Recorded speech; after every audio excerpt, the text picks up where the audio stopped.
Hello everyone, I'm back in the classroom to continue our video lessons on eukaryotic gene expression regulation.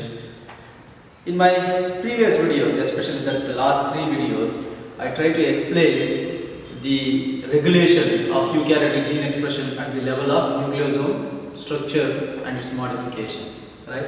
Nucleosome modification is very important, mediated by histone methyl transferases and histone acetyl transferases, as well as PRMTs, protein arginine methyl transferases. Generally, histone upon methylation it represses transcription, but not all the time. On the other hand, histone acetylation can enhance the gene expression, right? That is mediated by histone acetyl transferases. In that, I took an example of transcriptional activator, that is a glucocorticoid receptor that acts as a transcriptional activator.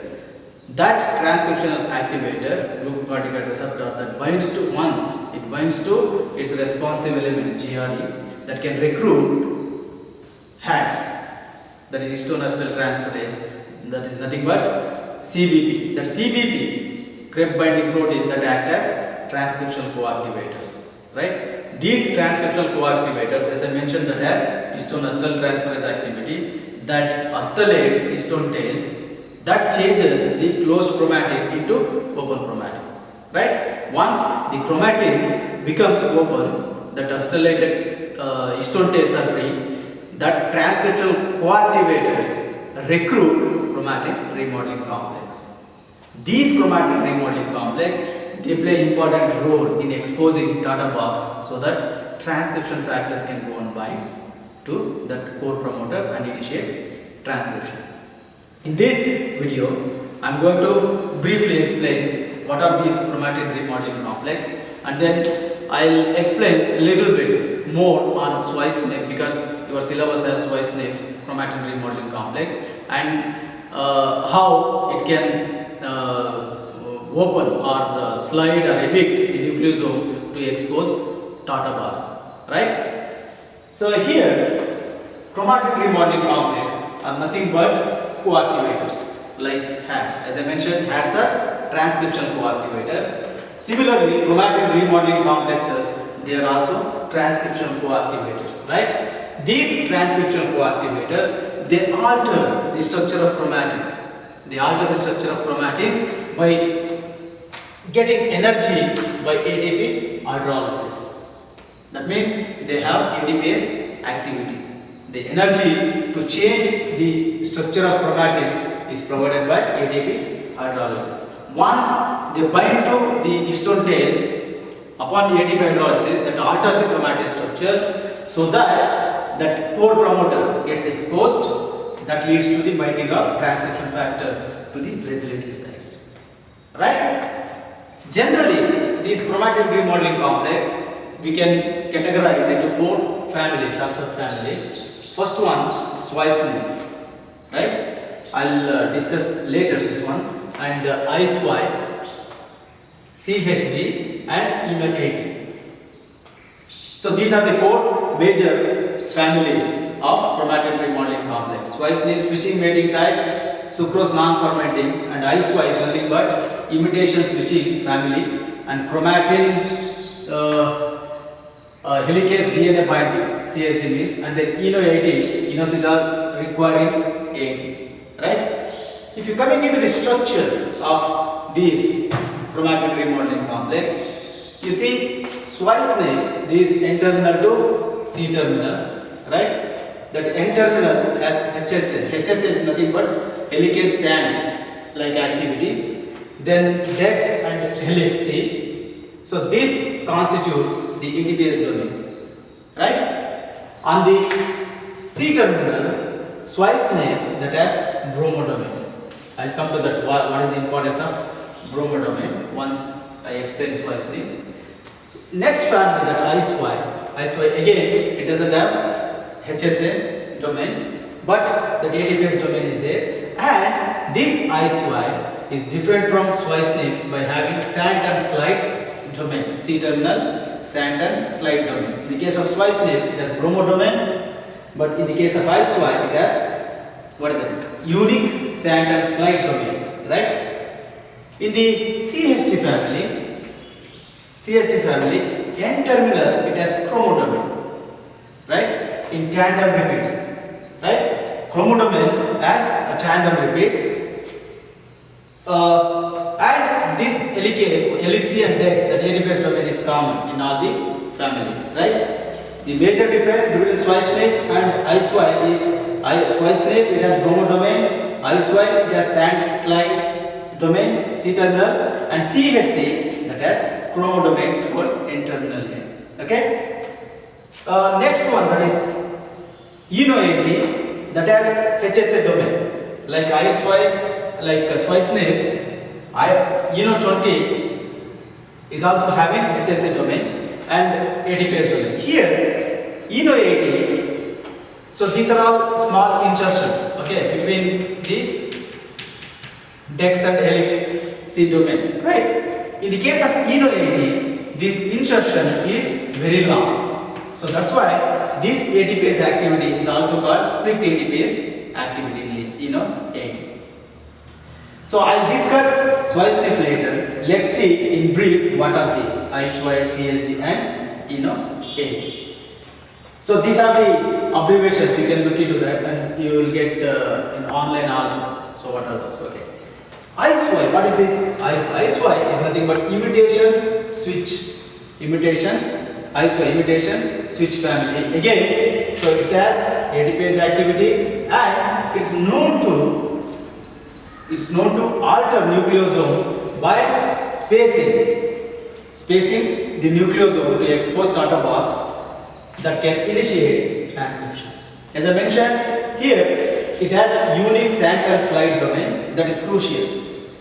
Mutation in any of these domains that alters the binding of I-Swipe family, and here this I-Swipe mainly that binds to DNA as well as unmodified H4 tail, right?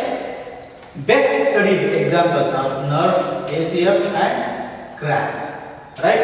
In the case of mammalian, these are in the yeast, nerve, ACF and crack. In the case of mammalian system, we have SNF 2H, SNF 2L, right?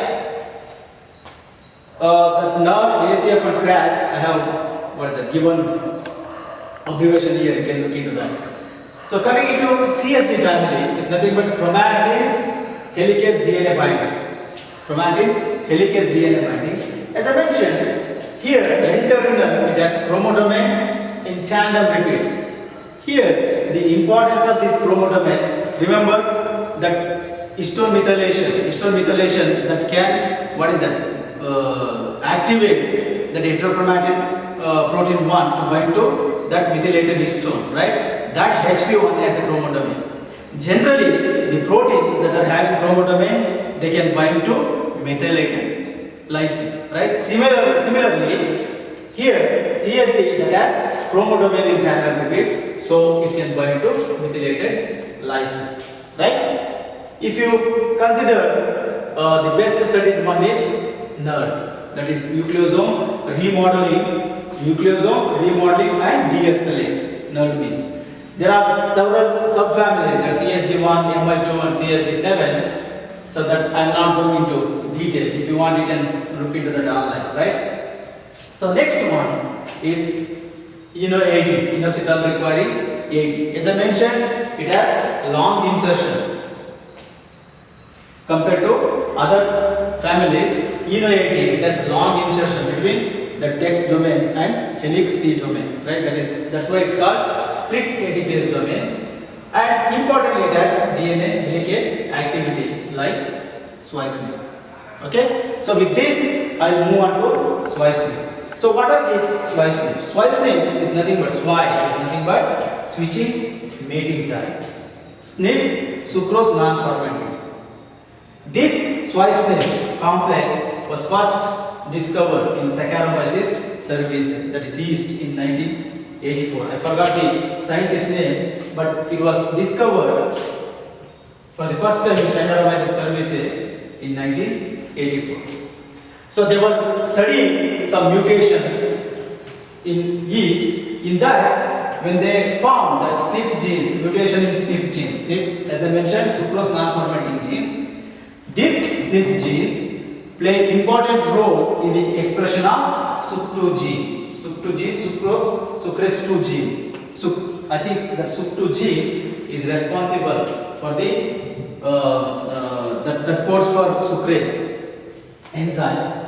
When they found the SNP genes, mutation in SNP genes, there was a defect in SUC2 gene. This SUC2 gene is important for the yeast to grow on sucrose medium as a common source. So if you take yeast and then if you provide sucrose medium, so these SNP genes that are responsible for the expression of SUC2 genes play important role in metabolizing sucrose, right? So in the mutation of this, there is no SUC2 gene, so yeast cannot grow on sucrose medium. This one, SWI, mutation in SWI genes. Mutation in SWI genes leads to the defect in homothallic gene, that is HO, homothallic endonuclease. Homothallic endonuclease. Here, mutation in SWI genes that leads to defect in homothallic gene, HO gene. That is nothing but homothallic endonuclease. What is that homothallic? Homothallic is nothing but having a haploid phase that produces two kinds of gametes. These gametes are capable of fusing to form a zygote. It means to produce two types of gametes and to fuse to form zygote, this HO gene is important. Right? That homothallic endonuclease or homothallic switching type endonuclease is important for to produce gametes, different kinds of gametes, and to capable of to form zygote. Right? So here, if you consider Saccharomyces cerevisiae, so this yeast can be either in diploid form or haploid form. Right? Haploid form actually, haploid form, there are two types of haploid cells, that A type and alpha type. This A type and alpha type, they can mate each other. A type can mate with alpha, vice versa.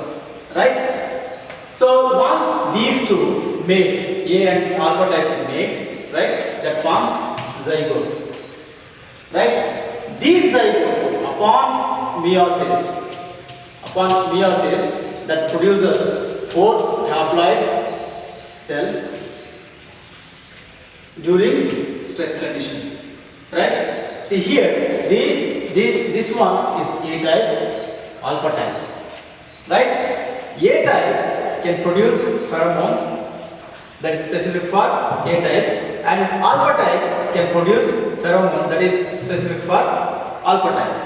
Here, A type pheromone binds to alpha type haploid cell, and alpha type pheromone binds to A type haploid cell. Right? They have receptor for those. Once the receptors bound with the respective pheromones, there is a formation of projection. You see projection in A type and alpha type haploid cell. That leads to the formation of zygote, A alpha zygote. These A alpha zygote undergo meiosis to produce 4 haploid spores during the nutrition deficient condition. Right? So that's why for this to happen, this HO is important. To express this HO gene, this SWI gene is very, very important. Right? That's how they discovered this SWI SNP in Saccharomyces cerevisiae. Then what is the role of this SWI SNP in yeast? Generally, in yeast, SWI SNP is having pleiotropic effect. In biology, most of the things having pleiotropic effect. That means more than one effect. Right? So here, although it's important, SWI and SNP is important, but it's not essential for yeast growth. Of course, it involves in the gene expression regulation, right? Gene expression regulation needs, however, only small percentage of genes are regulated by splicing. That too, 3 to 6%, I guess. Right? I mentioned that while explaining the structure of splicing, the C-terminal domain that is having bromodomain. Chromodomain that binds to methylated lysine, right? On the other hand, bromodomain that binds to acetylated histone, that is acetylated lysine, right? So the binding of this splicing to the acetylated histone is important in regulating gene expression positively, right? So and also this splicing is a multi-subunit complex, that's like 8 to 14 subunits together, including beta actin. It has 8 to 14 subunits including beta actin. So together all these subunits can sit at the site of core promoter and then make the core promoter available for transcription factors to bind. Here, this is yeast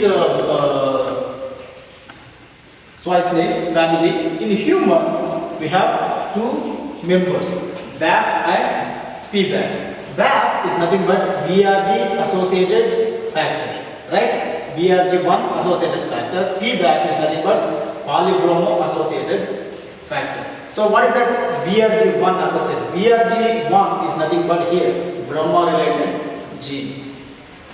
BRG1 is nothing but Brahma related gene. I don't know why they call it Brahma here, but it's not related to mythology. I searched a lot of papers, lot of reports why they call this as Brahma. But the BRG1 is nothing but Brahma related genes. Another family, so the first family in chromatin remodeling complex in yeast is splicing. Another family in yeast is RSE1. RSE1 is remodeling structure of chromatin 1, remodeling structure of chromatin 2. These are also yeast chromatin remodeling complex.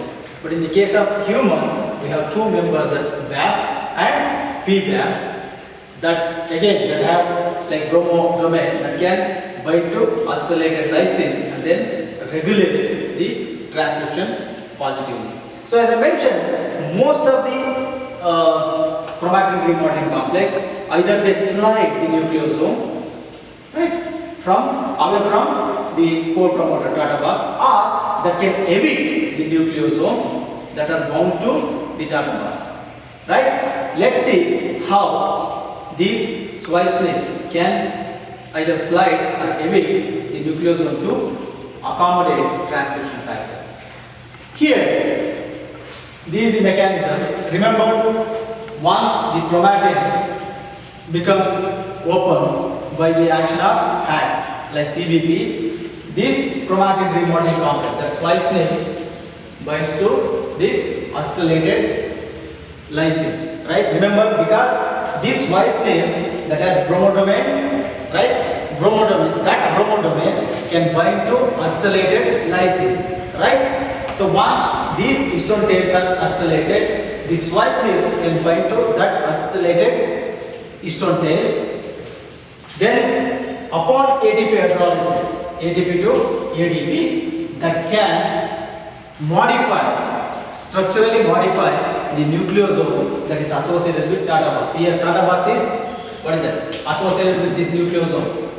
There is no way that transcription factors and RNA polymers can come and sit here, right? So once there is ATP hydrolysis, there are three possible mechanisms, well established mechanism, how this splicing can, what is that, make space or make Tata box open or accessible for transcription factors and RNA polymerase. First mechanism, sliding. See here, Tata box was here. Once it binds, upon ATP hydrolysis, it's going to slide this nucleosome that was associated with Tata box, right? it slides the nucleosome that was associated with data box. Now data box is free, that is accessible for TBP and other transcription factor, and RNA polymerase can commence in there. Right? Second mechanism is eviction. Eviction means it removes that nucleosome. Right? First mechanism, it just slides the nucleosome that is associated with core promoter. Second mechanism is going to remove or transfer that nucleosome to somewhere. Right? Here, see, this nucleosome was evicted by the action of splicing. Third mechanism, there is a conformational change. Conformational change can also be occurred. So how? Here, there is a possibility that this histone octamer, when you consider, is nothing but H2A, H2B, H3H4 heterodimers. Right? There are some histone variants. There are some histone variants that H2A has some variants like H2A 1B, H2A.Z, H2A.X. Again, H2B, they have variants like H2B.1, H2B.Z, H2B.E. Right? Similarly, H3 has H3.1, 3.2, 3.3, and then H4 has H4.3. Here, these splicing, they have the ability to replace H2A, H2B, H3.4 with variants, with these histone variants. Once the regular histones like H2A, H2B, or H3, H4 are replaced with their variants, obviously there is a conformational change in the nucleosome. Once there is a conformational change in the nucleosome, the DNA or the Tata box that is associated with that nucleosome will be released and will make a loop kind of structure. Right? By making that loop kind of structure, the Tata box is accessible for TBP and other transcription factors, so that it can positively regulate transcription. Right? To summarize, chromatin remodeling complex are nothing but coactivators, transcription coactivators like histonosyl transperases. There are 4 families, mainly ISY, SWI/SNP, CSD, and ENO80. And then they have their characteristic domains.